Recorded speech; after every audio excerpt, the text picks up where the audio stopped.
जी आज हम testing of hypothesis करेंगे about the equality of two correlations. Assume that let R1 and R2 be the correlation coefficients of the two random samples of sizes N1 and N2 pairs. R1 और R2 किसी भी दो samples के correlation coefficients हैं. Drawn from the two bivariate normal populations with correlation coefficients rho 1 and rho 2. अच्छा, these are the sample correlation coefficients जिनको कहाँ से लिया गया है, कुछ दो पॉपुलेशन से लिया गया है और उन पॉपुलेशंस के जो कोरिलेशन कोफिशिएंट्स हैं वो रो 1 और रो 2 से रिप्रेजेंट होंगे. Then to test the hypothesis that H naught is equal to H naught rho 1 is equal to rho 2, यानी कि दोनों पॉपुलेशन के जो कोरिलेशन कोफिशिएंट्स हैं वो दोनों के इक्वल हैं.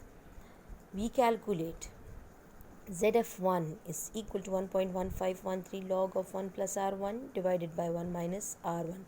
सिंगल पॉपुलेशन के लिए आपने देखा था कि यहाँ पर हम सबस्क्रिप्ट्स में 1 नहीं लिख रहे थे, लेकिन क्योंकि अब यहाँ पे दो पॉपुलेशंस हैं तो उनको डिफ्रेंशिएट करने के लिए हम फर्स्ट वन जो पॉपुलेशन है उससे हमने जो सैंपल लिया है और उसकी जो कोरिलेशंस हैं उसके साथ हम 1 सबस्क्रिप्ट यूज़ करेंगे. Similar is the case with the ZF2. यहाँ पे हम ZF2 लिखेंगे 1.1513 log of 1 plus R2 divided by 1 minus R2 लिखेंगे. Since ZF1 and ZF2 are approximately normally distributed, therefore the difference ZF1 minus ZF2 if H naught rho 1 is equal to rho 2 is true is approximately normally distributed with a mean 0 and standard deviation under root 1 by n1 minus 3 plus 1 by n2 minus 3. The test statistic would be like this: Z is equal to ZF1 minus ZF2 divided by under root 1 by n1 minus 3 plus 1 by n2 minus 3. अगर आप compare करें इसको simple फॉर्मूले से तो वो आप देख सकते हैं कि उसमें यहाँ पर सिंपली ये उसी तरह का फॉर्मूला है, जस्ट इसमें इन्होंने ऐड कर दिया है सेकंड सैंपल की इंफॉर्मेशन को. ठीक, और डिफरेंस हम ले रहे हैं ZF1 माइनस ZF2 हम ले रहे हैं, डिफरेंस ले रहे हैं. यहाँ पे सिर्फ ZF था.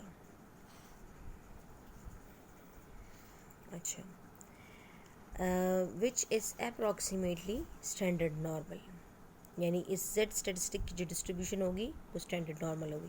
The rest of the procedure for testing H not rho 1 is equal to rho 2 is the same as the previous one. Example 21.0. A random sample of 28 pairs from a certain bivariate normal population gave R is equal to 0.6. Another random sample of 23 pairs from another bivariate population gave R is equal to 0.4. अब देखिए यहाँ पे आपको R की दो values given है. एक population का जो सैंपल है उससे गिवन है और दूसरी जो है आपको सेकंड पॉपुलेशन का जो सैंपल है उसके लिए गिवन है. तो ये R1 हो गई और ये R2 है. ठीक है, और N1 आपके पास 28 है और N2 23 है. Test at the 0.05 level of significance the hypothesis that H naught rho 1 is equal to rho 2 against the alternative H1 is that rho 1 is not equal to rho 2. A null and alternative hypotheses are clear. H naught rho 1 is equal to rho 2 and H1 rho 1 is not equal to rho 2. The significance level given है आपको 0.05. The test statistic to be used is as under H naught is equal to H naught is Z is equal to ZF1 minus ZF2 divided by 1 by under root whole 1 by n1 minus 3 plus 1 divided by n2 minus 3 where ZF1 is equal to, ये हम discuss कर चुके हैं कि ZF1 किसके equal है और Z2 किसके इक्वल है. The variable Z is approximately standard normal. ये बात आप हमेशा याद रखें कि जो हमारा Z स्टेटिस्टिक होता है इसकी डिस्ट्रीब्यूशन हमेशा स्टैंडर्ड नॉर्मल होती है. टेस्ट स्टेटिस्टिक्स हमेशा किसी भी डिस्ट्रीब्यूशन को फॉलो करते हैं. तो जिस तरह से Z है वो स्टैंडर्ड नॉर्मल को फॉलो करता है. T स्टेटिस्टिक जो है वो स्टूडेंट्स T डिस्ट्रीब्यूशन को फॉलो करता है. एफ स्टैटिस्टिक एफ डिस्ट्रीब्यूशन को फॉलो करता है. The critical region is, because the test is two-sided, therefore we are taking critical region as follows. Z is absolute is greater than equal to 1.96. क्यों ले रहे हैं 1.96? Because alpha is equal to 0.05.